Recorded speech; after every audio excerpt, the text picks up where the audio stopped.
Alexandra, thank you so much for joining me today on the Financial Planner Life podcast. How are you? Good, thanks. How are you, Sam? I'm really well. Yeah, very good. Well, a bit sketchy, a bit scatty, and a bit all over the place. Took me a little while to set up, didn't it? Yes. But there's been a lot going on in the world of the Yeah. Financial Planner Life and Sam Oak. So I'm going to give myself some, credit here. I'm allowed to be a bit sketchy sometimes and a little bit disorganized. But that's what it's like when you run your own business, right, Alexandra? You run your own business. I do run I now run two businesses. So yeah, it can be sketchy at times. It can feel like trudging through treacle, but we get there. Absolutely. Well, I understand what it's like to run two businesses. I do exactly the same. And then within those businesses now, I've got multiple little kind of subsectors. Interesting then. So you run two businesses. Let's just jump straight into this. Okay. You've got an extensive career of working within the financial planning profession. That's why we got you on today. You've worked in operational functions, power planning functions, right? And we're going to go back over your career and we're going to talk about how you got into it, what you learned along the way, and hopefully inspire some of the listeners that might well be sitting in admin roles or power planning roles and people that might be thinking, I want to run a business. You've done it all at the moment, right? Whilst achieving chartered. And oh my God, you're a woman. Yes, in financial services. In financial services, icing on the cake. And you got time to get out there on social media. That's how I found you, Yeah. using Instagram and whatnot to get yourself out there and get yourself noticed. So, I would consider really very much a new age type financial advisor. So it's really refreshing to see. And that's why we want to bring you on here and get you talking about it. But Alexandra, let's just fire straight in a little bit. You've got two companies then. Tell us about the first. So you've got a financial planning company that you are now an owner of, directly authorized. Yeah. So you've decided to set your own firm up, and you've also got a consultancy. Just tell us about the consultancy first. What's that then? So the consultancy, I do paraplanning, compliance admin for other companies, other advisors. At the moment, there are 3 clients, and that came about quite naturally. I'd finished my last role and I knew I wanted to set up this directly authorized company, but you need an income. So I went and found a financial advisor that needed help, and it started from there. And I've been helping him for 3 years, and then other advisors have joined as we've gone along. So that's just a nice, what I call my safe bit of income whilst I was doing the directly authorized company and getting that started. So a bit of diversification then, using the knowledge, the skills, the experience that you have to fund and support you whilst you got your business off the ground. Obviously, both self-employed as well, right? It's both self-employed. You got nobody in the background paying you a salary? No, I wish. Well, you won't one day. One day you'll be like, thank God for that. Yeah. But there is a fear attached to it. It's like, well, am I going to get paid? Am I going to stop, is income going to stop coming in? Are these clients going to use somebody else's services? And, we do worry. And I know what that's like because I run a business myself. And, this month's been terrible, actually. Our billings on the recruitment side, due to really the impact of the markets and the uncertainty, what happened with trust and ridiculous announcements. And it had an impact on us as a recruitment business because we were aligned to financial services. So financial services companies knuckled up a little bit. Therefore, we felt the brunt of it, and this time last year, we've had half the income as we had last year, so it does cause concerns, and you've got to ride those waves, I think, when you run your own business. And that's why we've got you on today, is to talk about the journey that you've been on, the waves that you've been on. You're obviously a king surfer as well. We've already talked about that, so we'll drop a bit of surfing in on that. But Alexandra, let's just start from the beginning, okay? So you've got this consultancy now. You've now got your own financial planning firm that's directly authorized. We're going to get into that. But tell us about how you got into the profession. Okay, so I was at university, Nottingham Trent. So I was studying business management, and it was a sandwich course. So I needed to find a year in industry, and I started to work for a partner practice at St James's Place. Yep. So I did that for my sandwich year, and I was practice manager. So that, gave me so much experience of running a practice, all the administration, but it also got me into the paraplanning side. Yep. So after that year, I continued to work there part-time, and even after I graduated, I stayed there. And then I kind of got the feeling that there must be more to financial advice. So I then moved to an independent firm where I stayed for quite a number of years. And I really enjoyed the exposure that it gave me to, I'd had the kind of St James's Place model, and then learning about the independent model and how that is quite different, and the different compliance aspects of that. And I've stayed in the independent kind of sector ever since, and yeah, have jumped, not ship, but I've moved from company to company. I'm not going to say a control freak, but I do like controls, and I'm somebody that likes ideas, and I will work with the process and think, oh, why don't we try it that way? And some managers were really receptive to that, and others were like, no, this is how we do it. So it's when I felt I'd outgrown that company, and some it happened quicker than others, that you then go, right, I need a new challenge. I'm always looking to challenge myself, and how do I make myself better at the role I'm doing? And that's why, yeah, I've just moved, and Okay. It's why I'm. That's great. That's great. I love. And I love that. And we're going to pick that apart. One of the first things I want to talk to you about really is it was July 2005 that you were at St James's Place when you joined there, and you were paraplanning. We call it paraplanning, right? Report writing probably at St James's Place. Practice manager as well. Okay. So you went in there, sandwich year, you got yourself stuck in, and you started to forge this career within the financial planning sector. At that stage, did you have any thoughts around becoming a financial advisor? Or were you always more interested in the compliance side of it, the back office functions? Because even then, 2005, paraplanning wasn't really an established role, and the term paraplanner wasn't really been knocking about, was it? It was a very new role. I've never wanted to be an advisor. I don't think I'm a natural salesperson. And back then, before RDR in 2012, I felt it was quite a salesy role. I'm much happier in the background, building relationships. I love to read the FCA compliance documents that come out. I get stuck in with my highlighter. And that's the side I love. That's, how a business, I think a good business runs is having somebody like that in the background. So do I ever see myself as a financial advisor? And have I ever thought that? No. Okay, so for you then, power planning, operational compliance, that ticks your boxes. That's what gets you going. Yeah. Absolutely. Cool. Brilliant. Well, great. And that's what I love. And that's what I love about the way the financial planning profession has evolved. This idea that you have to be this extrovert, sales, relationship focused type individual to be a success or to have a career within financial planning is completely false, even to the point where you've actually progressed throughout different power planning roles at different firms, picked up knowledge along the way, and thought, you know what, I've worked out that perhaps I'm not somebody that needs to be employed within a financial planning firm, doing the role that I enjoy, which is power planning and compliance, which historically employed was really all there ever was. And then all of a sudden, the evolution of this outsourcing for the financial planning profession, because of a lack of admins, power planners, and firms looking to keep costs down, for instance, you are somebody, although focused on the back office functions, has an entrepreneurial mind, and has now set up 2 businesses. And that's what I love. There's lots of power planners. There's lots of people in compliance administration that have entrepreneurial minds as operational type people.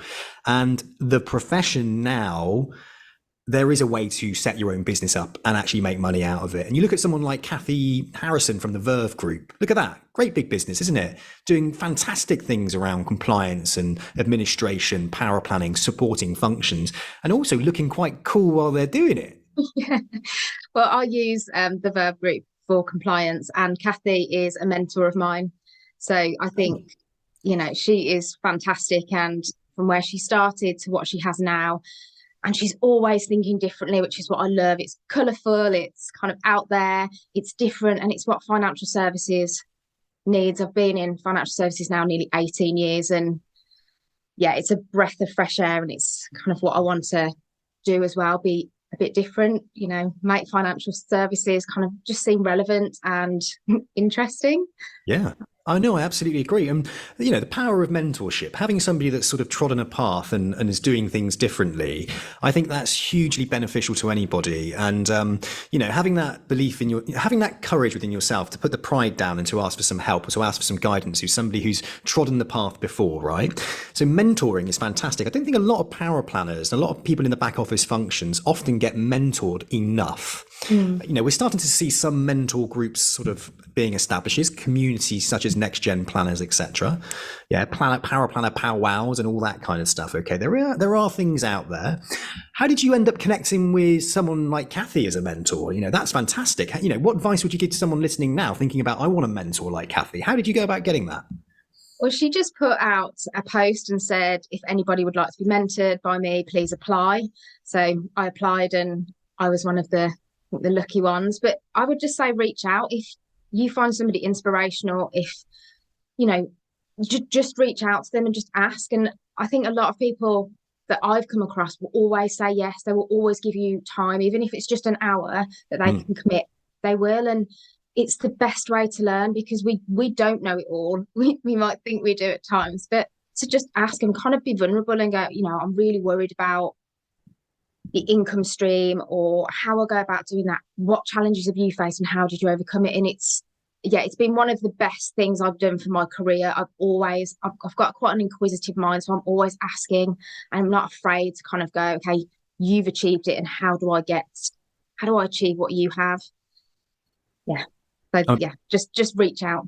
Just reach out. Absolutely. You know, people reach out to me and you're absolutely right. It's very difficult to say no, you know, and if we can help, we will. That's what we do as humans. We have this innate want and need to be able to help others. It's very few people that turn around and say no, if they're incredibly that self-absorbed, and you know, that's just the people that they actually are, that they don't want to help others. However, most people want to help others, right? You know, so do you mentor people yourself? Do you sort of give back in that way? Because I always think as well, like we ask for help from others, and a big part of our learning comes from actually helping others.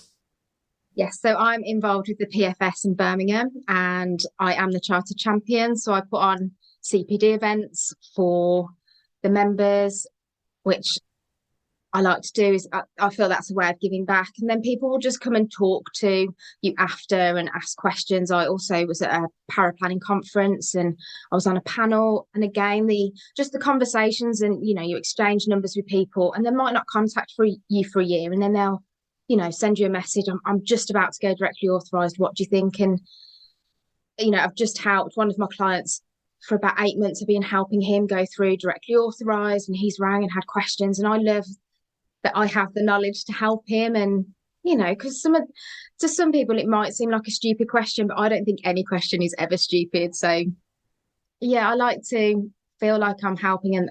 And I know we're going to talk about social media, but that's why I set up the social media as well, was to help.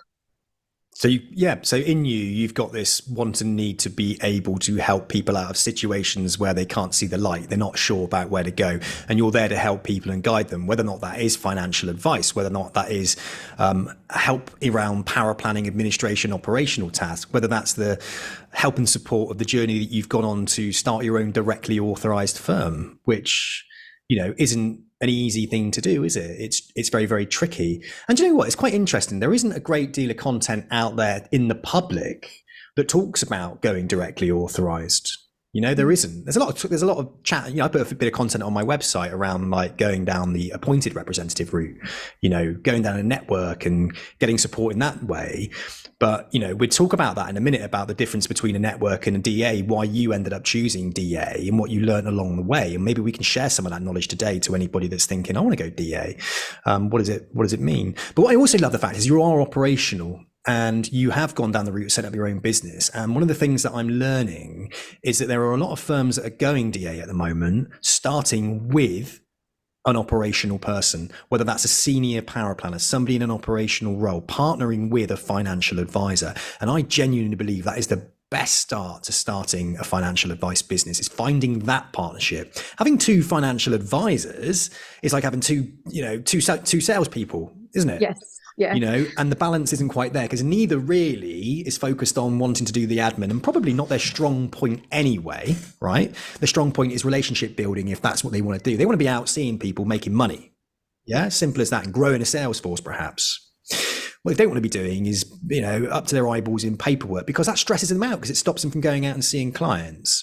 And I get that. I'm somebody that can't, I would have to have an operations manager with me, because I wouldn't be able to do it. It takes me 2 days to send an email sometimes. It's ridiculous. Right, well, let's talk about that then. So how many years did you spend power planning? It's now about 18. 18 years of power planning. Yeah. So you went through the journey. Now, you know, I'm just looking over your LinkedIn. Anyone can see this, it's public, right? But you've moved around a lot of different firms. Lots of people sit in roles for too long, right? In their shit, not enjoying it, not enjoying the company, not being valued. Perhaps they're not getting the career progression that they're looking for, but they don't go through fear of perhaps, oh, I don't want to look like I've got a jumpy CV. It's going to stop me from getting a job in the future. What would you say to those people right now, right? You've moved around a bit. So first off, what were the major reasons why you moved around? What things came up that made you think, I've had enough, I'm going to move on? I think it was that career progression. I think you can go so far in a company and then go, they're not, meeting my needs. I can't progress anymore. So it might be around training. It might be that you would like to progress in your role. You want to go from paraplanner to senior paraplanner. And it did used to scare me. I sat in a job for probably a year too long because I was scared of moving around. I just had my second child. So it was like, will people see the value in me? But actually, there are so many jobs out there. There are so many fantastic companies. And, I wouldn't have the experience I have today. I wouldn't be doing what I'm doing today if I hadn't had that experience, if I hadn't changed jobs. So just go for it. You've got to focus on you and what you want to do. We've all heard the saying that an employer will get rid of you in an instant and not think about it. So why do we sit in a role worrying about what they will think? And the next role might be the role that lands you on your feet. I've seen a lot of people that are now very comfortable. The company helps them progress. They're happy. It's ticking all their boxes. But if they hadn't have moved, if they hadn't have taken that step, they'd still be stuck. So, remember, it's your life, and, go and find the role that is best for you and just see it all as experience. I've seen really bad practices and really good practices, and they've helped me form the business that I want to run today. I can start to do something and go, oh no, this is like quite close to that, the bad experience I had. And I think it will also make me a better employer. When I take somebody on, I've, been at the end of some not very nice behavior in these firms, but I will never act that way. I will become better for it. And I hope whoever I take on, they stay the same, hopefully, that they enjoy working for me. But yeah, just see it all as an experience. We have to go through the tough times to get to the better times. So no, I agree. Just go for it. Perfectly summed up. We put out this Career Accelerator podcast series at Christmas talking about, if you are looking for a new job and you're thinking about moving on, you need to start with the reason why. Sit down and work out your reason why. Is there anything in your reason why? Make an inventory of the things you dislike, make an inventory of the things you like, right? Look at the things you dislike and approach your employer. Yeah. Be brave and approach your employer. I would like a salary increase because I've looked at a salary guide from Recruit UK and it says that I should be on 35k basic and you're paying me 25. It's affecting my life. I feel that I could go and get this elsewhere and I've got the experience. Are you willing to put my salary up in line with the average across the UK? And that's a conversation to be having. It's a brave conversation, and your employer will want to hear your feedback as why you are unhappy within your job, because if they are worth their weight in gold, they will look to make a change if that change is justifiable, right? Yeah. And if they're not, then straight away that perhaps this company and the values and the culture isn't supporting me. It could be why, I want to progress. I want to become a financial advisor, or as you just rightfully said, you want to become a senior paraplanner. Some firms don't even have a career development plan in place to take somebody from administrator up to senior level paraplanner. Some firms don't even understand the difference between a report writer, paraplanner, senior paraplanner. They just don't have a clue, and they don't outline what that career progression looks like, what the salary increases should look like. And if you're that paraplanner or you're that administrator sitting in that role, in that back office type function, you can also be treated like a mushroom sometimes, feed them shit and keep them in the dark, as long as they're doing their job, and we'll do that. And that's not every employer, by the way. Okay. But you've seen it. Brilliant. You've seen it, right?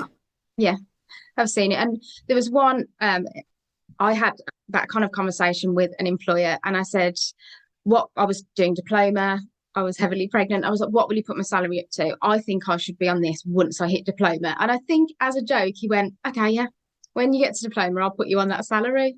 So I worked so hard. It was like, I've got a point to prove here. Yeah. And I was the first person in that company to hit diploma. And I walked in and was like, is my salary going to increase then? And he was just like, okay. And, just have that conversation. They might say there's this milestone that you have to meet. So then go out and hit that milestone. And then if you want to leave and go, right, I now know my value, I leave. But, challenge yourself and know your value. Yeah. If you don't feel you're being valued, go and find someone that will. And because there are lots of fantastic companies. What advice would you? So if someone was sitting there and they didn't feel valued, right? They're looking around. Maybe there isn't a learning and development program. There isn't an incentive to get your qualifications. That's a brilliant one, by the way. Everybody should have that. Within our business in recruitment, we have levels of you get to. Each level you get to, you get an increase in benefits. You get to the point where you get unlimited holidays. You can get a Tesla. There's loads of different benefits that you can get as you progress through the career framework. But the career framework outlines competencies that you've got to evidence to show that you are living up to what's expected of you within the business. We don't give things to people because we like them. We give things to people who work hard and can evidence that they're giving back to our business. Without that carrot, how is somebody going to be motivated? And the reluctance of that guy who you were employed by went, oh, okay, we'll do it. It's like, have you not learned something here, Mr. Employer, that if you incentivize somebody, they'll work harder, they'll get the qualifications, and they'll add value to your business. And I think so many people just sitting there in these roles and not getting motivated by the career development. And it's a massive gap in that area, which is the back office function side of it. And it's the clear route also to becoming an advisor. Yes. Maximize everything that individual can do, keep them motivated, and you will keep your staff. You won't lose them to somebody else. They won't go elsewhere and try and find their intrinsic values, their needs met in another employer. If you can clearly define a roadmap, which will get them from exactly where they want to go over a period of time. And, people just leave it to like, oh, we'll talk about it at your one-to-one, or we'll talk about that next year. We'll see how you get on. And all you're doing is demotivating somebody, because we all need to know where we're going, don't we? You all need a bit of a career roadmap. Yeah, and it's just having that conversation. A lot of employers, it's kind of, I have to have a one-to-one with you, so I've ticked that box. Yeah. Written down some objectives. They will never be looked at again. But for me, be proactive, and if you're not brave enough yet to go and speak to your employer, find a mentor, reach out to somebody and just discuss that, because it can just help frame your thoughts. Your employer, you might go to them and go, well, that's great. I've never had the space to think about this, and you've just come to me. That sounds brilliant. We'll put that in place. You don't know until you've spoken to them. But, if they turn around and say, can you just go back to doing your admin? You know that you've got to move on. And sometimes I think it's better to know, even if you think, okay, no, I need to go and find another job, than just sitting there being unhappy and wondering what's going to happen to your life. Yeah. I agree. Reaching out to others, and there are things like the Paraplanner Club, isn't there? Sean Davies Cole, isn't it? You've got yourself. People might want to reach out to you. Hey, why didn't you set up your own little community of paraplanners and some support there for them? Hey, it's a great recruitment tool, that is. I might do. That would be another kind of area that I can explore. The Financial Planner Life Paraplanner Club. There we go. Paraplanner Life. Oh my God, let's set a business up. This is what I mean. Serial entrepreneur here. You're an entrepreneur now. Let's talk about that then. Let's talk about this business that you've just set up, right? So you've gone through the paraplanning journey. You're like nearly 18 years within the profession, okay? Now you've made the brave step, and fair play to you. First of all, you set up an outsourced paraplanning company to get yourself some income. Well done. And now you've set up a financial advice business, right? Okay, and you haven't gone under a network. You haven't got some support from anybody else. You've set up a financial advice business on a directly authorized basis, okay? First off, just give a brief outline of what it means to be directly authorized and why you chose it. Okay, so in very simple terms, it means your only boss really is the FCA. I am a senior manager. I am responsible for everything that goes on within that company. Why we decided to go directly authorized is I was fed up of people telling me how to do it their way. And under a network, you still have the compliance teams that you have to satisfy. You have their templates you have to use, just their way of doing it. And I didn't want to do it anybody else's way. Me and my husband, we're both chartered financial planners. And we thought, you know what? Let's give it a go. If it fails, there are jobs out there. But if other people can do it, let's do it. Is one of the scariest things I think I've done. we went from 2 incomes to no income. And luckily my paraplanning business was bringing in some money, but that's a very scary step to take when it's you suddenly paying yourself and nobody else. And do you know what? I would recommend it to anybody thinking about it. You know, if you're wondering network or directly authorised, do directly authorised. If you hate it, you can go under a network. They will always welcome you. But if you don't try, you will never know. And I think there are frustrations under a network that you can get with being employed.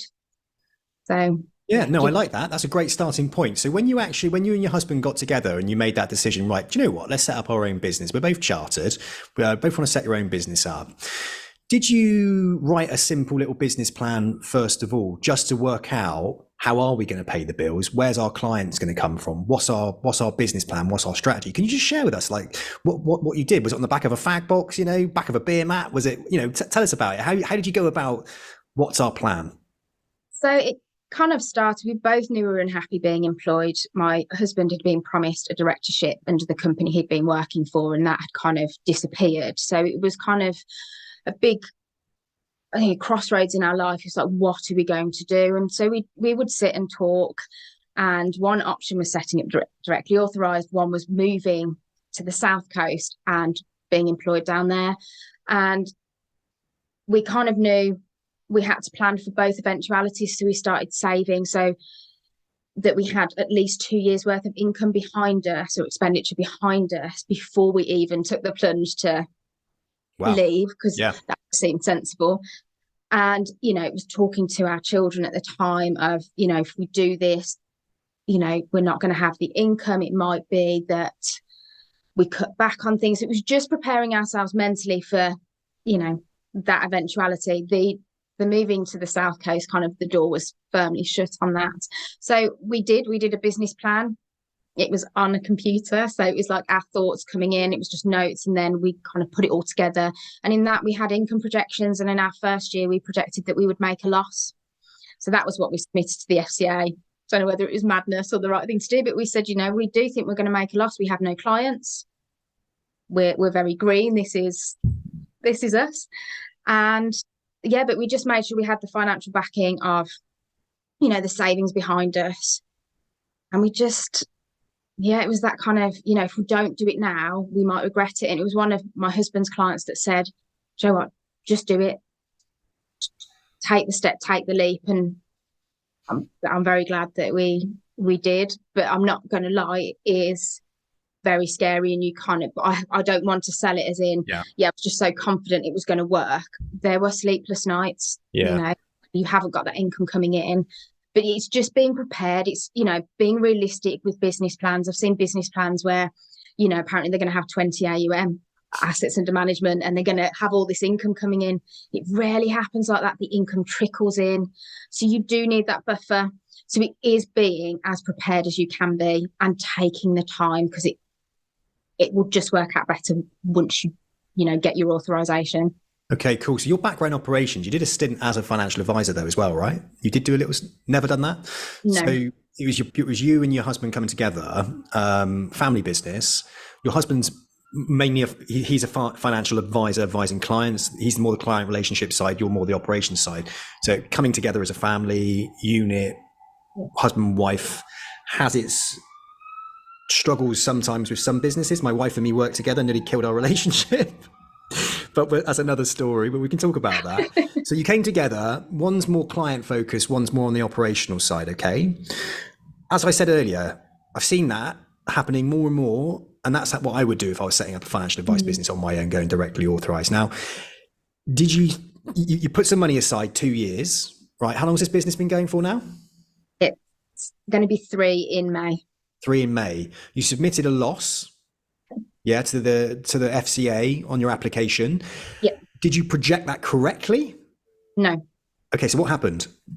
So after 8 months, we got our authorization, and it kind of was perfect timing. It was through COVID, so it was the worst possible time.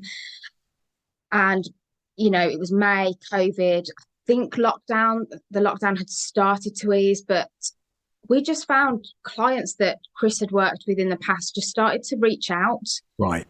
and it kind of just grew organically, and we made a nice profit in the first year, and we've continued to make a profit. We've never made a loss, Oh, which is, that's great. yeah, from, we're not pessimists, but we had to be realistic about it. It could have taken us 6 months to get our first client, but yeah, it's just grown, and referrals, and we use vouched for, which is a brilliant tool. And yeah, I don't know what the magic is behind it, but it's just worked. But we spent a lot of time on branding. Yeah. We wanted it to be a family business. We wanted to, it to be very relaxed. I think if you want people to talk about money, it has to be relaxed. I'm not all for the suit and tie and the sit down and, do a fact find. It's just not me. And I don't think it's our clients. And yeah, So that's really positive to hear. So you had this, you did the sensible thing of putting some money aside. You're a financial advisor, emergency fund, right? Yes. So for you, it's 24 months. Like, that is conservative. You were like, well, I'm going to put 24 months aside. So if you didn't make a penny, you can still pay the bills. Yeah. Yeah. And did you that's a lot of money, right? That is a lot of money. I don't know what your financial situation is, how much your mortgage is or whatever. But that's a lot of money to put aside. So how long were you saving up for that money? Did you take it off of the mortgage? How did you sort of create that pool of money beforehand? Was it? So we are big savers. It's what we do, being financial advisors. But because my husband thought he was buying into the business he was working with, we'd taken a small amount off our mortgage, which was just sat waiting. So our savings covered the 2 years worth of income, and that money that was taken off the mortgage was then used for our capital adequacy. So you have to have £20,000 in your business bank account to become authorised. Right. So that's your capital adequacy. So that's another thing I'd say. If you are thinking about directly authorised, you have to think about where you're going to get that £20,000 from, because it has to be there. You can't then take it out. That's what the FCA like to see.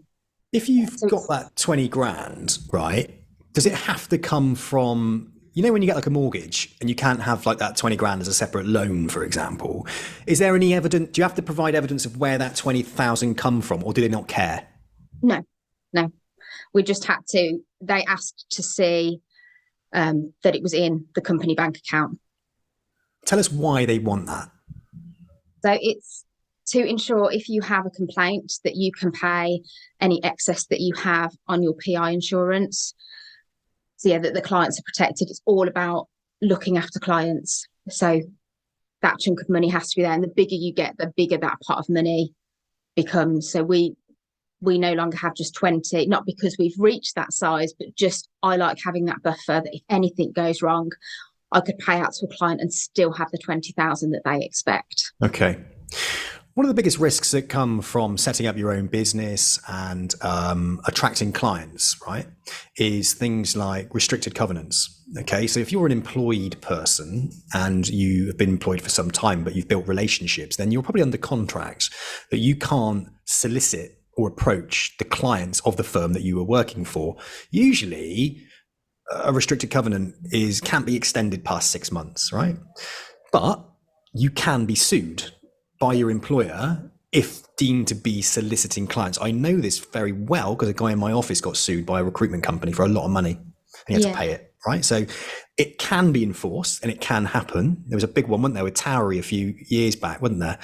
So not getting tanks on your lawn as such, right? What did you do? Because you mentioned there that some clients approached. Yeah. Right. And that's fine, isn't it? People can approach you. It doesn't matter. So what was your strategy around already knowing that you've got solid relationships with some clients that you would love to work with and continue working, and they probably want to continue to work with you? Was there negotiations had between your husband and his employer? Is there any advice you can give us around that? No, the advice I would give is stick to your restricted covenant. It's not worth, being sued. There are enough clients out there, and that sounds scary because when you're starting without clients, you want those people to follow you. But we set up a website, you can Google our names, and that website came up. And our first client was somebody that's mentored us through this whole process, and he was like, I'm going to be your first client, because once you've got that first client, It's just easier. So find somebody that will become your first client. It might be a family or a friend. And actually, friends have kind of come forward and gone, well, can you help me with my pensions? And like I say, the clients that my husband used to work with had relationships between themselves. So once one had found him, it kind of just, they would talk to each other and he'd get another phone call. And, here we are. And, clients don't always follow, they don't always find you, but you build other relationships. Like I say, Vouched For has been brilliant for us, attracting new clients. And we've got 2 new clients that we're seeing next week, which have come from Vouched For. So I would say don't be aggressive with it. It will happen. And I'm all about timing. So I was very worried about the restricted covenant, and I was like to my husband, do not do anything. And he wouldn't have done anyway. But the way it worked with the FCA authorization process, on the day we got authorized, that was the 6 months ended. So when clients were ringing, I was like, do you know what? You can speak to them. That is fine, because we're out of it. Thank you, FCA, for taking so long. But yeah, sometimes life works out. Yeah, and as frustrating as the 8-month wait was, the timing was actually perfect. How quickly? Well, first off, let's talk about marketing at that stage, at the beginning stage, right? Even during the period of restricted covenants, because you want to be seen, by the people you can't even approach, for example. But you also want to build up new client relationships. And marketing has never been a fantastic add-on to financial planning firms. In fact, it's massively archaic. So what did you guys do to implement good marketing strategies that would get you in front of clients, introducers, and help you gain sort of brand awareness within your specialism and area? So me and my husband both like to talk. So we're quite happy to approach anybody and talk about what we were doing. So I approached a solicitor in Lichfield where we live, and he said that he would help and support us. We've got our mentor that was the same. For us, it was word of mouth and people just being aware of who we were. We've never wanted to grow huge in the early stages. So it wasn't about doing, this huge marketing campaign, but it was making sure that the website and the brand were consistent. We would give packs out to local mortgage companies. We have friends that, their parents are looking for financial advice. So it's making your presence known, but without being in everybody's face, and unbiased.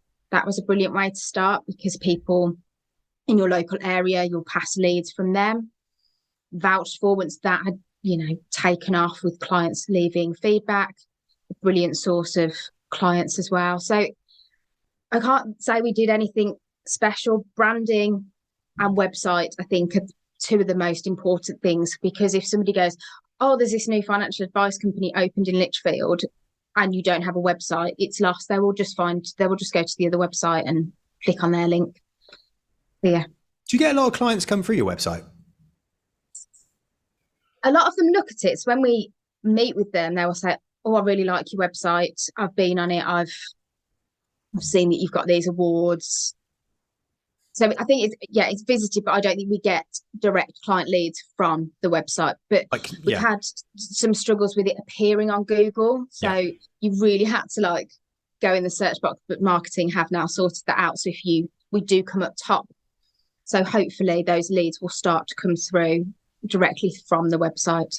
I think there are some things we can do from a marketing perspective, and there are some things we can't do. I've had to let go of that need for control and use an outsourced marketing company. I've had to hire a marketing manager in, but that's allowed me to work on the areas that I feel that I can add value. And that's getting on podcasts and talking to people. I'm a bit like you. I like to talk to people. That's given me the courage and the confidence then to get on social media and be authentically myself and share my opinion. And that's done really, really well. I've won some fantastic clients over the years just by getting out, talking to people, sharing those conversations that I have and putting my opinion on it, but also just sharing my opinion in general around careers, development, females in financial advice, diversity. And that's really helped me stand out. And I've had a lot of leads come in directly to me, with some amazing companies I'm working with at the moment that, they haven't come through my website or anything. They've come through me, the brand, Sam Oakes. and that's allowed me to do it. And I think sometimes it's a double-edged sword. It's like, look, it takes time and energy to create content when it's you, right? And then there's the marketing side, SEO, website development. You're going to have to pay for that. Yeah. Did you take that money? Was that always part of your business plan, including marketing in your business plan? Yeah. Yeah. So the design of the website, we knew, so a lot, I don't know, you've seen it, a lot of advisors use just the paper client agreements. They will use the standard templates.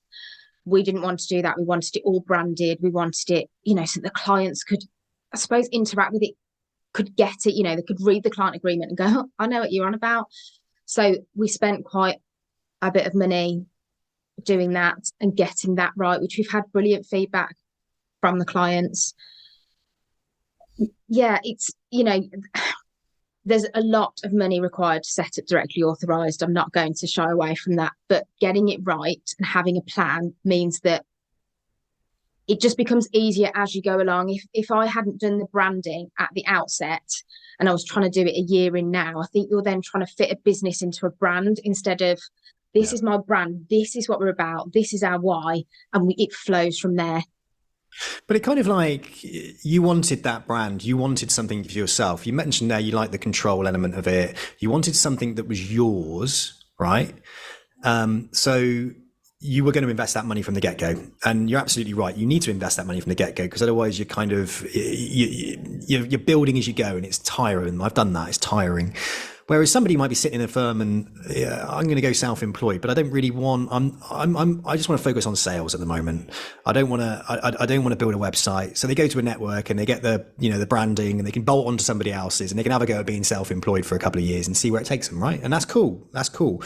But for you, it was like, I want control. I want this business. I want it to be mine, and I want to go directly authorized. You mentioned there that it's expensive going directly authorized. Okay, so that's cool. Let's talk about that if you don't mind, because let's put a number on it. How expensive is it to go directly authorized, set your own businesses up, pay your marketing and all that kind of stuff? What were you paying out in your first year?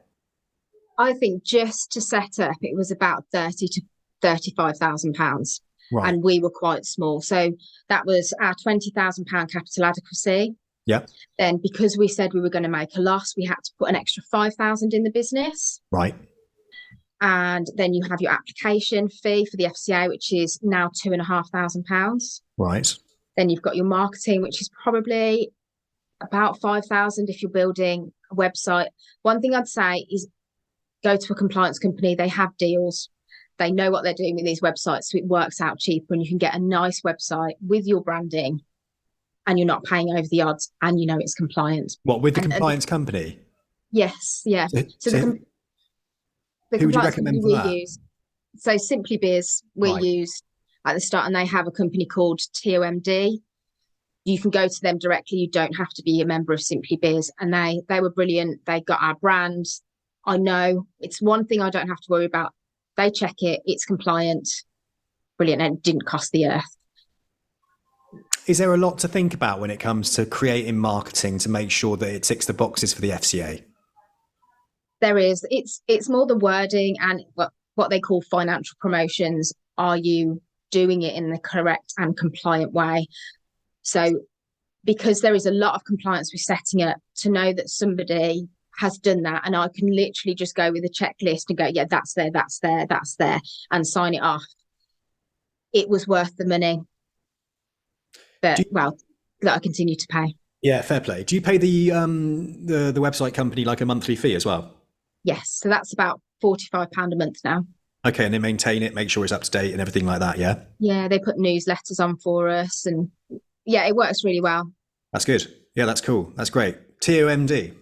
Yes. There you go. That's my next brand partnership. I'm going to have to get some website building companies who can build websites for financial advisors the right way, partner with them and get them out. Excellent. Great stuff. Okay, cool. So there is an expense to setting up this directly authorized a business, all right? But there's also a process to go through. It was a bit unfortunate that it was locked down when you went through it, and it took you 8 months, right?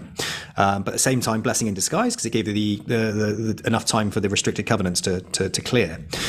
Let's just talk about if someone's sitting there going like, well, what do I have to do to go directly authorized? Can you sort of, I know this is probably going to be, well, you probably love this, but like, can you simplify each stage, let's say, take us on a journey. So if someone's listening now and goes, right, this is what I'm going to expect from going directly authorized, give us a rundown.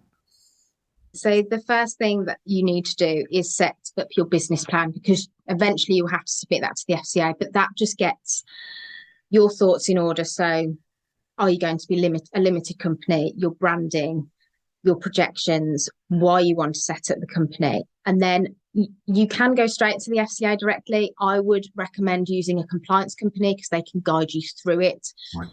And then you meet with that compliance company and they will help you build your application. So there are lots of forms that you have to fill in, MiFID forms, controller forms. You have to prove that your business is incorporated, that you've got your ID, that your business plan is up to scratch. And you submit that to the FCA, you pay your application fee, and that then sits in a queue for us for a very long time. We submitted it in September. And what you then get the next stage is you get a case handler. So they will check your application. Now, the process has changed since I went through it. There is now an interview stage where you have 3 FCA, call them people, on a call with you, and they quiz you on your business plan, on why you're setting it up, on why you want the permissions that you do. You have to recite the conduct rules. So if anybody's going through it, learn your conduct rules. And they then make a decision based on the interview and based on what you've submitted. And that's, again, where you need a compliance company, because they will sit in that interview with you and prep you for that. Then you might get back and forth with the FCA. I will warn you, they always, if they send you an email and you reply the next day, it takes them 2 weeks before they pick that email up. So be prepared, everything happens in 2 week stages. And then you either get an email to say, we're happy to approve you, and you then have to provide evidence that you've got your PI insurance. And then you choose the date that you want to go authorised. It might be the first of the month, it might be the next day. And then you will appear, the FCA will put you on the directory in the register, and you are good to go. You're good to go. Good. Yeah. So that is the process. It sounds very simple, but I can imagine there's a lot of back and forth, a lot of form checking, filling the form out the correct way. And if you don't do something the right way, it then puts another 2 week delay on it. It's typical types of things. Do you have to provide a lot of evidence? Yes. So about who you are, if you make a comment in your business plan and it is not crystal clear, they come back and are like, please expand on this. Right. The one thing that they asked me to do, and I had one top tip I'd give you, is get to know your case handler. Now, to a lot of people, the FCA is really scary. And I was like, do you know what? I'm going to build a relationship with her. I want her to think of me as a person. So I got to know Camilla, and she rang me at one day and she said, Alex, you've never been a financial advisor, so I need to know why you're good enough for me to authorise you. And she then apologised, and I was like, no, that's fine, So I put together this, why I'm good enough to run a financial advice company. And luckily it was good enough. But yeah, there is lots of paperwork. That's why I say, if you can get a compliance company, Apricity do it, Simply Biz, Bank will do it. It just removes a lot of the headache. And if the FCA come to you with something, there's somebody you can pick up the phone to, and they deal with the FCA every day. They can be like, oh, this is what they mean, just provide this form. So like Apricity, etc., they're not like a broker that sits between you and the FCA. You physically, as the person who's becoming authorised, have to talk to the case handler, like Camilla, for example, right? Yes. Does that compliance consultancy firm, do they kind of give you a template to follow and clear instructions? So when you do build that business plan, that you aren't wasting your time? Because I can imagine if I said, right, I'm going to build a business plan, my business plan that I build might not be how the FCA interpret a business plan. So I can imagine a lot of people waste a lot of time at that point, right? So it's sensible to go and see a consultant like your Simply Business, etc., because they do give you a template. They do give you the advice about how you have to present this case. Yes, and they will check it for you as well. Yeah. Oh, do they? So, yeah. Yeah. So they will read it for you. They even so you have to do it through a Connect system, is how you submit your application to the FCA, and they will upload that for you and put it all in the right places. So it's these things that you think, oh, I can just upload it, but they do it in the correct order, the way the FCA like it. So yeah, it just takes a massive headache away if you can pay. Okay.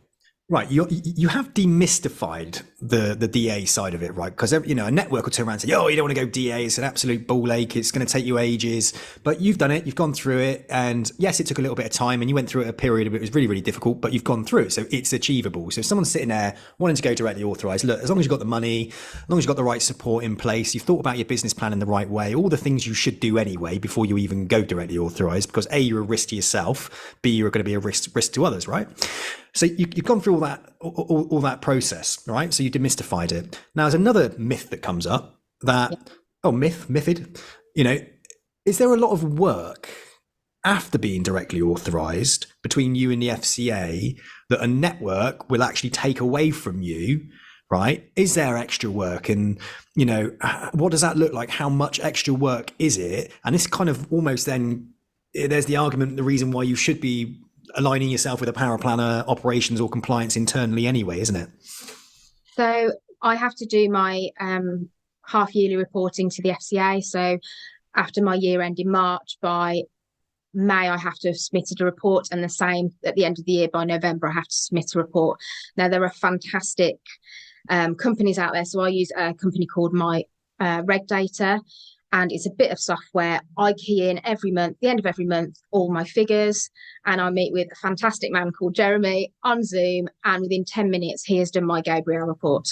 Now, I know people that slave over those for weeks. I'd get really stressed. But I found a solution that means, okay, I've got my time every month doing it, but I think that's important anyway. It's a business. I'm checking in with my business.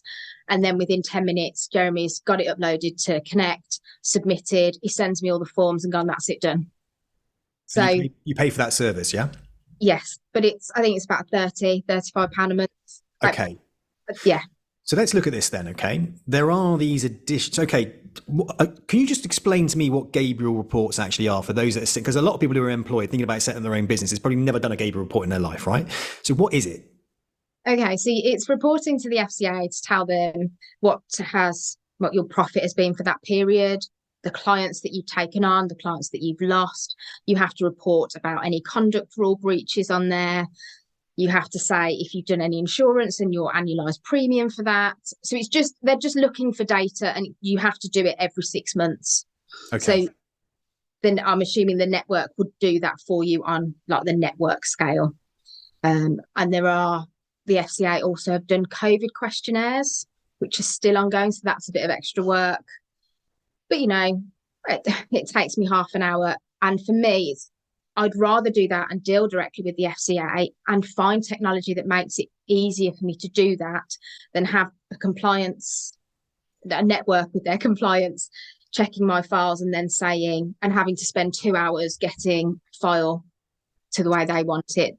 So there's time savings for me, and I prefer to work with the FCA than a network. I like it, and that's the thing. All you're doing, if you made the right choice, didn't you? If you went down the network route, for example, you're just going to be bashing your head against the brick wall by somebody who might have been there for 2 years. He's got less experience than you, and it will do your head in.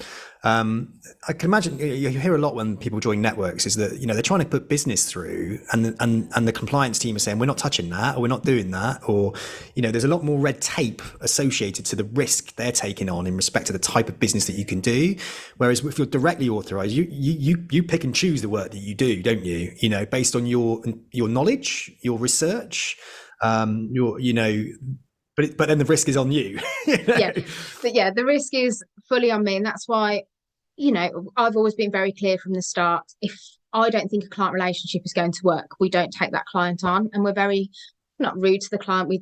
We offer alternatives, because I never want to work with a difficult client. I never want to feel like I have to take on a client to hit somebody's target, be it a networks. And I'm comfortable with the business that I do, and actually it was somebody in the FCA, I was quizzing him about compliance companies and networks, and he said, Alex, you're chartered, why would you have anybody less than chartered check your files? Yeah. And I was like, actually, that's a fair point. I've been getting stressed at this person that's they're obviously doing a good job, but they might not even have diploma. No. And they've just not got the advice, and you're getting stressed about it. But actually, I pride myself on knowing my value and knowing that I know what I'm doing. Yeah. So actually, again, it's just knowing your value and going, yeah, actually, I'm chartered and I'm going to do it my way. Alexandra, there's you in the business, there's your husband in the business. Is there anybody else? No. Right. Interesting, right? So that's usually how our business start. Two people come together, right? And you've got the operations, you've got the sales advice side, right? So you've got two people coming together to do that. How much of your time do you spend a week on the operational side, compliance side, file checking side, power planning side of the business, you personally?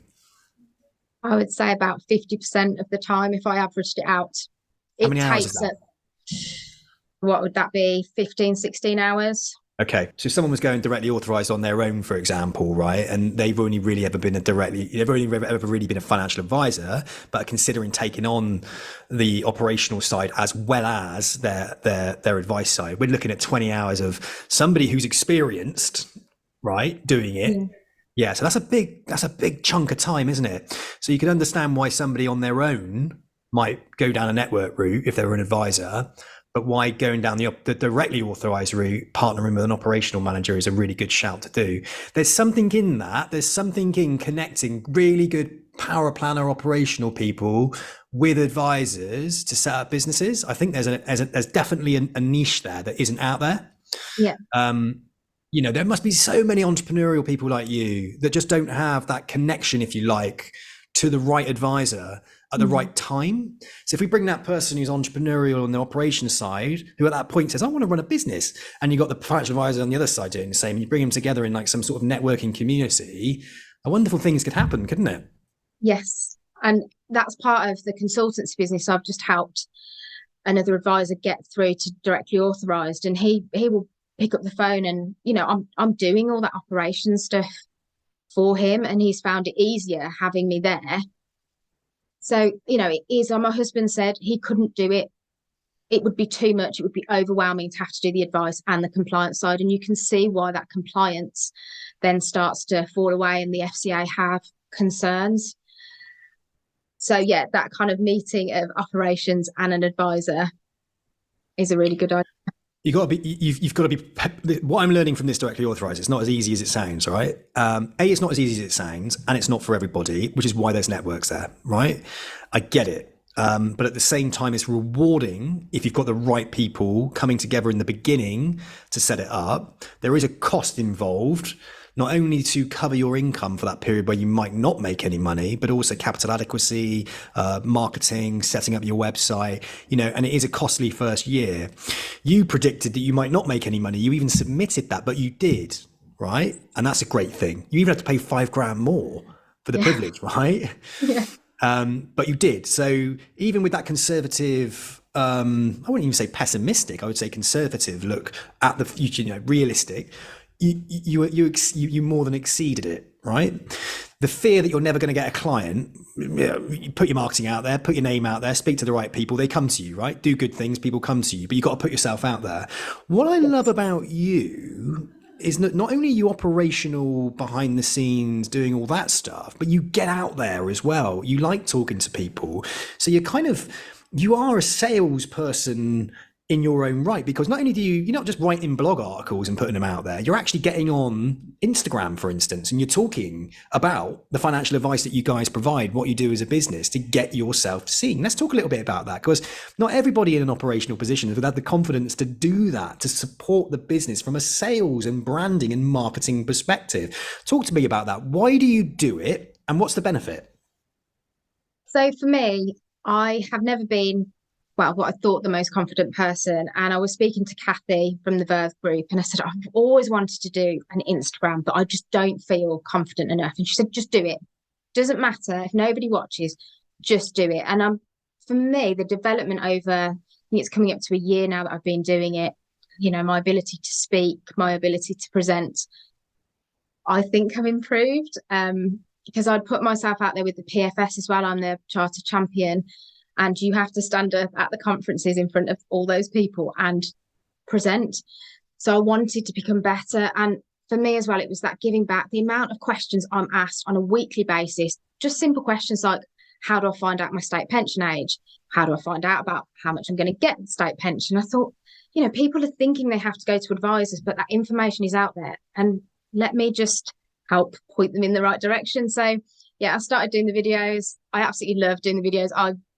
If I'm kind of overwhelmed with work, I think, you know what, I'm just going to go and record a video and post it. And it just gives me, a nice buzz to know that there are people out there that do listen, might not interact, but do listen. I always get good comments. And yeah, we'll continue to do it to help those out there. Do you think your experience of research, especially from a power planning perspective, helps you build content ideas, and your understanding of the FCA requirement around marketing and branding, promotions, gives you the confidence as well to know what you're saying is right from an FCA compliance perspective also? Do you find that? Yes, and my compliance consultant does follow me on Instagram, so I'm sure he'd tell me Yeah. if I'd got it wrong. I think he'd be straight on me. But yeah, and I never try and push. Well, I can't push advice, but they're quite, say, vanilla things that I'm talking about, like the state pension. The information's out there, and I try and do it in the simplest way, and I will write a script and I'll change the script and move words around and try and shorten it. But yeah, I've been doing this a long time. I've been answering these questions a long time. So I know from sitting and talking to people, you can either see their eyes glaze over and go, you've lost me there, or them go, oh, that's the website, let me write that down. So one of my videos a couple of weeks ago, I'd just been chatting with a friend and she went, what's that website to track your pensions? Can you do a video on that? So And you do? I did, yeah. And the content's always there. How many times do you stop and start? Yesterday, I must have done about 15 takes. Yeah. Yeah, sometimes it just flows, but then there's other times, you say a silly word yeah, but we get there. Content. Look, I'm always keen to see financial planners get on social media, because they're the ones that are knowledgeable, right? They're the experts and they're qualified. And I'm not going to poo-poo and put down financial coaches, because there's a whole niche out there, but it's dangerous. Some of them, the advice that's being given, it's wrong, Yeah. And I just think financial planners need to stand up and get on social media and invest in content creation, because you have so much knowledge and so much to give. I think we've even discovered here, just from having this conversation with you, that look, you're a financial planning firm. You've got banks of knowledge and content sitting in your power planning team, operational team. I wonder how many sitting in there were saying, like, I don't want to be a financial advisor, but you know what? I absolutely love following these financial coaches. I love seeing Catherine Morgan talking about it all. And I think it lends itself beautifully to women. Women do like to kind of, again, give back and show and to educate people, because they're kind, empathetic and caring. And I also think women come across on social media really well when it comes to money. The great transition of wealth happening, more female millionaires, more women taking control of finances. I think it's a real niche there. And I think more women in power planning roles, for example, that are level 4 qualified, loads, right, that aren't becoming financial advisors. That's another story.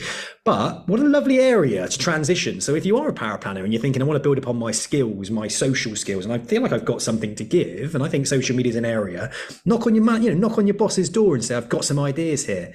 I've got some content creation here. Can I have a go? Because I tell you what, there's firms that engage and have coaches in their businesses, right? Mm-hmm. They're the ones that are going to be generating those clients through social media, whether that's TikTok, whether that's Instagram, LinkedIn, YouTube, right? You're going to be building a client audience of watchers, viewers, looking and engaging and trusting and building a relationship with you before they've even bought anything from you, before they even come and seek that advice, right? Let alone the technology that's out there that's simplifying the advice process for the 95% of those that cannot get advice at the moment because an advice firm says you're not worth it, you know? It's also a great route for trainees coming in. Come in, let's get you trained up talking to clients, but in a different way. And as we talk about that sort of technology, where we're servicing the clients that perhaps are the next generation that don't have enough money considered to be worthwhile for an advisor to invest, what are you doing about that as a business? Have you thought about that?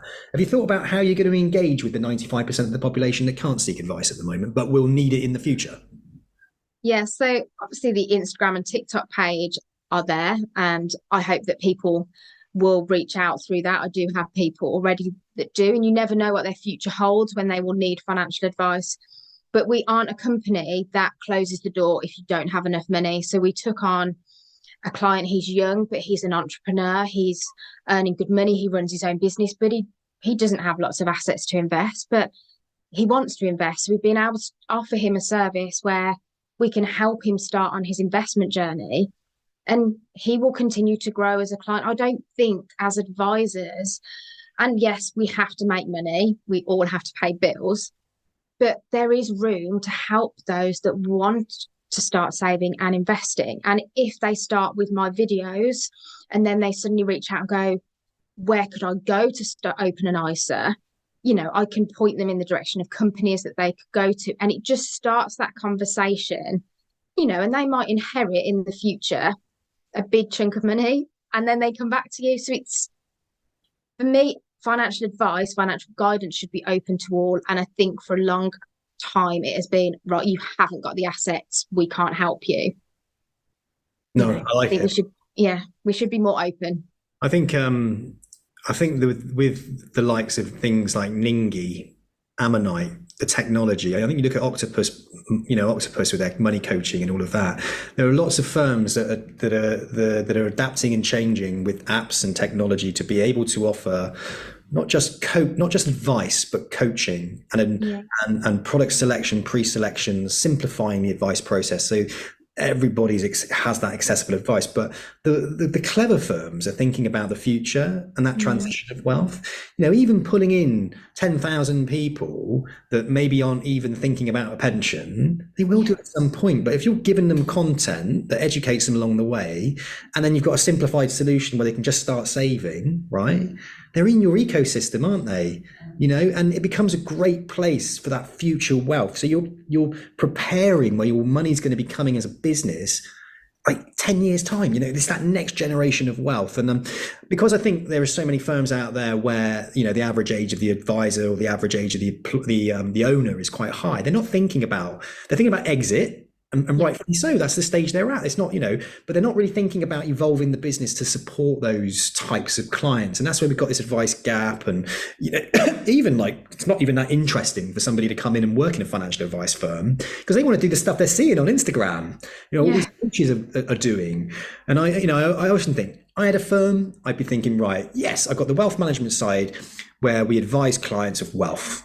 Right. And that's a package within its own right. It's a business in its own right and a brand within its own right. Yeah. Mm-hmm. But throughout that, you know, you go down, not down as such, but across to other types of clients at other stages of their life. And can I build a simplified proposition that services each of those individuals at that stage? And that with the hope of transitioning them across to full end estate planning, wealth management, all that stuff, you know, pension, drawdowns, all that kind of thing at the end. And I think that would be exciting. And if I had that, and that was my financial advice business, how exciting would it be to be able to sell that to an advisor to come and join my business? Why don't you come? I could even have a trainee route at the beginning, but your job is to find those individuals who haven't got their pensions yet, who haven't got this, that, and put them into an ecosystem where we can start marketing to them and you can start building a relationship with them. And it could be a real cheap, you know, 0.2% charge or whatever, or a subscription model to an ecosystem where they can learn. And I think that's such a great ground for training and developing new, younger advisors. Oh, and by the way, a new, younger advisor isn't then going to be considered too young by somebody to give financial advice, which I hear a lot of, you know, this perception because they're younger. Well, what do you know about money? I'm 65, you know, my last advisor was 50. And, you know, it creates this kind of, again, this world, this ecosystem where new blood can come in and they might not be earning 50, 60, 70, 80 grand within their first couple of years, but who does in financial advice? That's a myth. Yeah, it is a myth. Yeah. And we, in our business, we're called Chapter House, and we've got something called Chapters, which is a service. So we've got our clients, the wealthy, that have built their wealth, but they have, you know, children that haven't got that wealth yet. So we're there to support people through the chapters of their life and the service that we offer each chapter.